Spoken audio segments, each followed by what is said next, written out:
കാര്യം പറയടോ. ഇന്റർവ്യൂവിന് വന്നവരുടെ കൂട്ടത്തിൽ എനിക്ക് വളരെ വേണ്ടപ്പെട്ട ഒരാളുണ്ടായിരുന്നു. സാർ വിചാരിച്ച ഈ ജോലി എനിക്കൊന്നും ചെയ്യാൻ കഴിയില്ല. കാരണം ആകെയുള്ളത് ഒരു പോസ്റ്റാ. അതിലിപ്പോ ആളെടുത്തിട്ടുണ്ടാവും. പിന്നെ ഈ ഇന്റർവ്യൂ തനിക്കറിയാമല്ലോ, വെറും കടമയാണ്. എന്നാ കണ്ണം വയ്ക്കൂ. സാർ സാർ വിളിച്ചോട്ടെ? ശരി. Number 236 Hindu.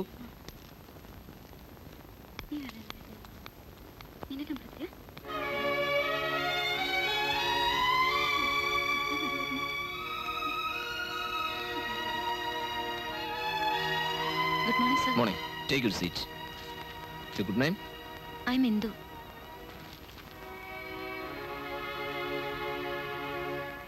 When and where the first atom bomb dropped? 1945 at Hiroshima. when was the first atom bomb dropped? എന്നാണ് ആദ്യമായി ആറ്റം ബോംബ് വീണത്? പറ. പറയാൻ. എന്റെ കല്യാണം കഴിഞ്ഞ ദിവസം. നിന്നോട് ഇത് മുഴുവൻ ഞാൻ പച്ചവെള്ളം പോലെ പഠിച്ചു വെക്കണമെന്ന് പറഞ്ഞല്ലേ? എനിക്ക് പറ്റില്ല. എന്നെ ജോലിക്ക് വിടാനാ കണ്ണേട്ടന്റെ ഉദ്ദേശമെങ്കിൽ അത് നടക്കാൻ പോണില്ല. എനിക്ക് ഉറക്കം വരുന്നു.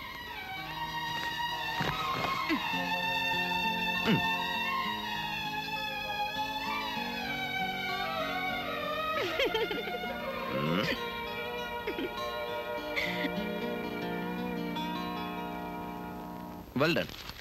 ഇന്ദു വിവാഹിതയാണല്ലേ? അതെ. ഭർത്താവ് എന്ത് ചെയ്യുന്നു? ഭർത്താവ്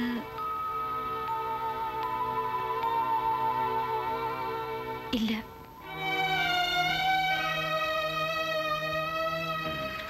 തന്റെ ജോലി ഭാര്യയ്ക്ക് കൈമാറാൻ സാധിക്കില്ല. യഥാർത്ഥ അവകാശിയാണെന്നും പറഞ്ഞ് തന്റെ സഹോദരൻ ആ കോടതിയിൽ നിന്ന് സ്റ്റേ വാങ്ങിയിരിക്കുന്നത്. സഹോദരൻ എങ്ങനെയാ സാർ അവകാശിയാവുന്നത്? എന്റെ ജോലി എന്റെ ഭാര്യയ്ക്ക് അവകാശപ്പെട്ടതല്ലേ? ഇന്ദു തന്റെ ഭാര്യയല്ല, വെപ്പാട്ടിയാണെന്ന് അയാൾ കോടതിയെ ബോധിപ്പിച്ചിരിക്കുന്നത്. കുട്ടികൾക്ക് വേണ്ടി താൻ ചെലവാക്കിയത് അവരിൽ നിന്നും തിരികെ വാങ്ങിയതിന്റെ രേഖ വരെ അവൻ കോടതിയിൽ ഹാജരാക്കിയിട്ടുണ്ട്. ജോലി മാത്രമല്ല, തന്റെ വീടും പറമ്പും, എന്തിന് തനിക്ക് കമ്പനിയിൽ നിന്ന് കിട്ടാനുള്ള ആനുകൂല്യങ്ങൾ വരെ തന്റെ ഭാര്യയ്ക്കും കുട്ടികൾക്കും ലഭിക്കില്ല. ഇത് ബുദ്ധിപൂർവ്വമുള്ളൊരു കളിയാണ്. പരമ്പരാഗത സ്വത്ത് നിയമപ്രകാരം തന്റെ എല്ലാ സ്വത്തുകൾക്കും അവകാശി അവനാണെന്ന് വേണേ വാദിക്കാം. ഇനിയിപ്പോ ഞാൻ എന്താ ചെയ്യേണ്ടത്? ഇപ്പോഴത്തെ പ്രധാന പ്രശ്നം നിങ്ങൾ നിയമപ്രകാരം വിവാഹിതരല്ല എന്നുള്ളതാണ്.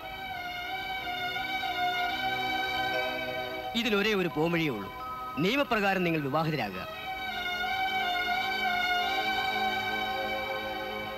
അച്ചുവേട്ടൻ തന്നെ എല്ലാ കാര്യങ്ങളും അവളെ പറഞ്ഞ് മനസ്സിലാക്കണം.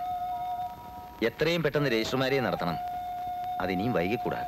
വൈകിയാൽ എന്റെ ജീവന് പോലും വില കൽപ്പിക്കാതെ ഞാൻ ഇത്രയും കാലം കഷ്ടപ്പെട്ടത് മുഴുവൻ വെറുതെയാവും. ഇതൊക്കെ എങ്ങനെ അവളെ ഞാൻ പറഞ്ഞ് മനസ്സിലാക്കേണ്ടത് എനിക്കറിയില്ലട. എന്താ ഞാൻ പറയേണ്ടത്, എന്താ ഞാൻ പറയാൻ പാടില്ല? ഇതാ ഒരു രജിസ്റ്റർ ഉണ്ട്. ആ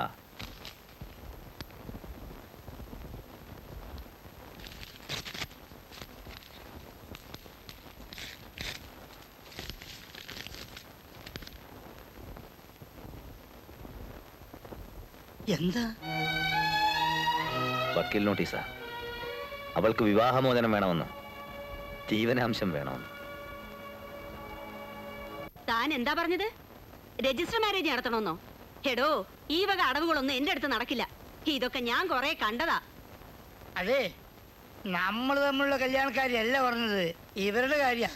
അത് ഞങ്ങൾ തമ്മിൽ സംസാരിച്ചോളാം. ഇനി അവളെ പറഞ്ഞു പറ്റിക്കാന്ന് വിചാരിക്കണ്ട. ഭാര്യയെ ചവിട്ടി പുറത്താക്കിയിട്ട് മക്കളെ വിറ്റ് കിട്ടുന്ന പണവുമായി സുഖമായി ജീവിക്കാന്നല്ലേ അവൻ കരുതിയത്. ഇവളെന്റെ കൈ കൊണ്ട് മേടിക്കും. വക്കീൽ നോട്ടീസ് കിട്ടിയപ്പോ അതൊന്നും നടക്കില്ലെന്ന് അവന് മനസ്സിലായി. ഇപ്പൊ ഈ കേസിൽ നിന്ന് രക്ഷപ്പെടാൻ വേണ്ടിട്ടല്ലേ ഇങ്ങനൊരു കല്യാണത്തിന്റെ കഥയുമായി തന്നെ ഇങ്ങോട്ട് വിട്ടത്.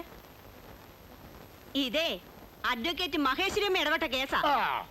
ഈ കേസിൽ ഞാൻ അവനെ കൊടുക്കും. സ്ത്രീയുടെ അവകാശ സ്വാതന്ത്ര്യം എന്താണെന്ന് ഞാൻ അവനെ മനസ്സിലാക്കും. കുറെ കാലായല്ലോ ഇങ്ങനെ അവകാശം സ്വാതന്ത്ര്യം എന്നും പറഞ്ഞ് പെണ്ണുങ്ങളെ തെരുവിലിറക്കാൻ തുടങ്ങിയിട്ട്. അമ്മായി, ഒരു കാര്യം മനസ്സിലാക്കണം. ഒരാളുടെയും ആശ്രയമില്ലാതെ തനിച്ച് ജീവിക്കാനുള്ള കെൽപ്പുണ്ടാക്കുകയാണ് വേണ്ടത്.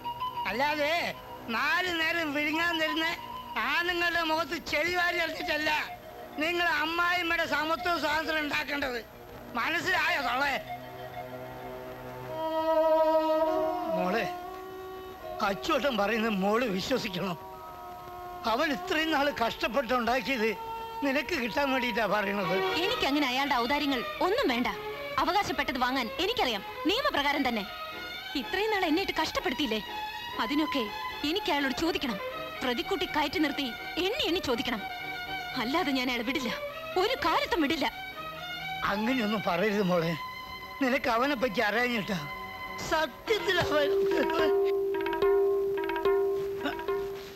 ദാസ, ഞാൻ പറയുന്നത്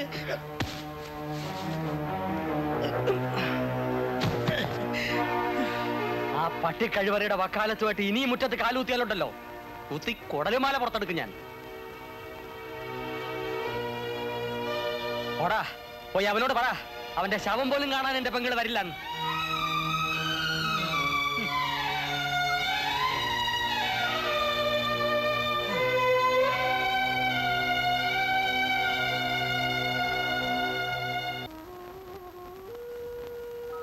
അവക്ക് വേണ്ടെങ്കിൽ വേണ്ടടാ.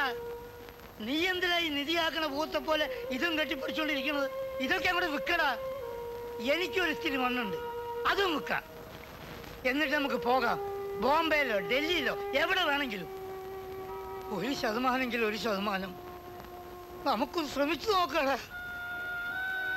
അവളെ കുറ്റം പറയുന്ന എന്തിനാ? തെറ്റ് ചെയ്തത് ഞാനല്ലേ? അപ്പോ മാപ്പ് ചോദിക്കേണ്ടത് ഞാനാ.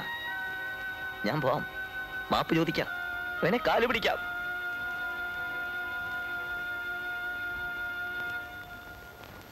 ഇപ്പൊ എല്ലാ കാര്യങ്ങളും ഭദ്രന് അനുകൂലമാണ്.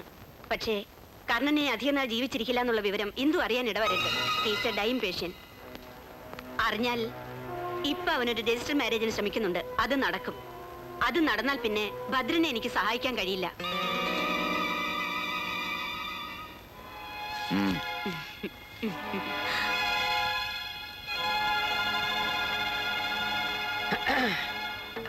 നമസ്കാരം. ആഹാ, ദാസം വന്നത് നന്നായി. നാളെ കോടതി പോകുന്നതിന് മുമ്പ് ചില കാര്യങ്ങൾ കൂടി ചെയ്യാനുണ്ട്. എനിക്കും ചില കാര്യങ്ങളോട് ചെയ്യാനുണ്ട്. അതിനുമ്പ് വക്കീലിന് ഫീസ് വേണ്ടേ? നീ ഇപ്പൊ അവനോട് പറഞ്ഞില്ലേ അതിന് ഫീസ് ഇത് പോരാ, കൊല്ലിയാണ് വേണം. എടീ നായിന്റെ മോളെ, നീ ഇപ്പൊ ഒറ്റ കൊടുത്ത ഒരു കുടുംബത്തെയാണ്, ഒന്നും അറിയാത്ത ഒരു പാവം പെണ്ണിനാണ് നീ ചതിച്ചത്. നീ അവനോട് നടക്കാൻ പാടില്ല എന്ന് പറഞ്ഞ കല്യാണമില്ലേ, അത് നടക്കും, ഞാൻ നടത്തും. തടുക്കാൻ പറ്റുമെങ്കിൽ നീ നിന്റെ മറ്റവനും കൂടി ഒന്ന് തടുക്ക്, കാണട്ടെ. വക്കീലാണോ ഒരു വക്കീല്?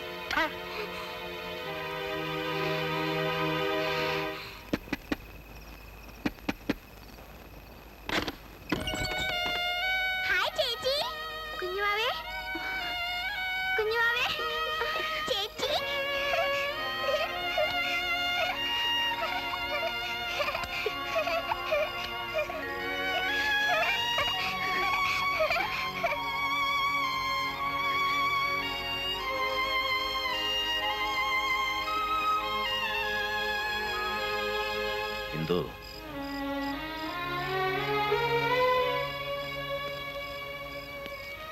എനിക്ക് നിന്നോട് അല്പം സംസാരിക്കാനുണ്ട്.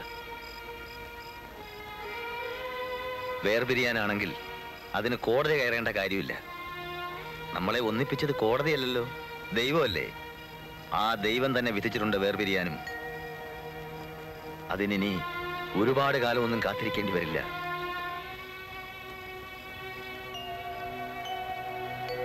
പിന്നെ ജീവനാംശത്തിനു വേണ്ടിയാണെങ്കിൽ ഞാൻ സമ്പാദിച്ചിട്ടുള്ളത് മുഴുവൻ നിനക്കും കുട്ടികൾക്കും വേണ്ടിയാ. ഞാൻ ജീവിച്ച ലോകത്ത് നീയും കുട്ടികളും മാത്രമേ ഉണ്ടായിരുന്നുള്ളൂ. ഈ ഞാൻ പോലും ഉണ്ടായിരുന്നില്ല. ഞാൻ നിന്നെ ഒരുപാട് ശകാരിച്ചിട്ടുണ്ട്, വേദനിപ്പിച്ചിട്ടുണ്ട്. അതിന്റെ പേരിൽ ഞാൻ നിന്നോട് മാപ്പ് ചോദിക്കുക. നീ എന്നോട് പൊറുക്കണം.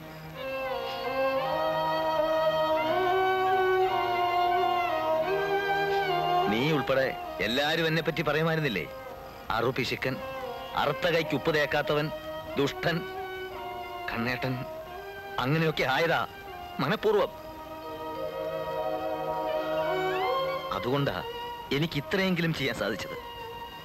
ഇപ്പോ നമ്മുടെ മക്കളുടെ വിദ്യാഭ്യാസത്തിനുള്ള പണം ഓരോരുത്തരുടെയും പേരിലുണ്ട്. അവർക്ക് വേണ്ടി നീ സമ്പാദിച്ചതുൾപ്പെടെ. പിന്നെ നമുക്ക് വേണ്ടി നീ സ്വപ്നം കണ്ടിരുന്ന വീട്, അതും ഞാൻ പൂർത്തിയാക്കി. നിന്റെ മനസ്സിലുണ്ടായിരുന്നത് പോലെ ആ വീട്ടിൽ നാളെ തന്നെ നമുക്ക് കയറി താമസം ആരംഭിക്കണം. നാളത്തെ ദിവസത്തിന്റെ പ്രത്യേകത എന്താണെന്ന് ഓർമ്മയുണ്ടോ? നമ്മുടെ കല്യാണം കഴിഞ്ഞിട്ട് 10 വർഷം തികയുന്ന ദിവസം.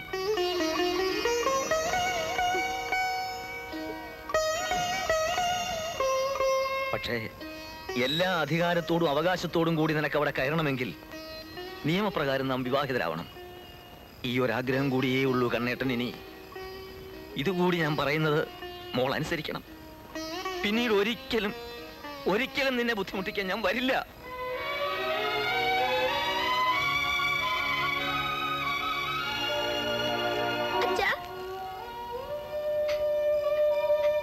ഞാനും കൂടെ വരണച്ച.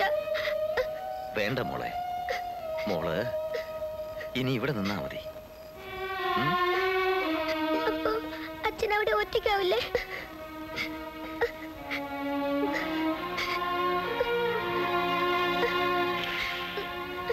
സാരമില്ല മോളെ, അച്ഛൻ ഒറ്റയ്ക്കായിക്കോട്ടെ. മോള് അമ്മ പറയുന്നതനുസരിച്ച് ഇവിടെ കഴിഞ്ഞാ മതി കേട്ടോ.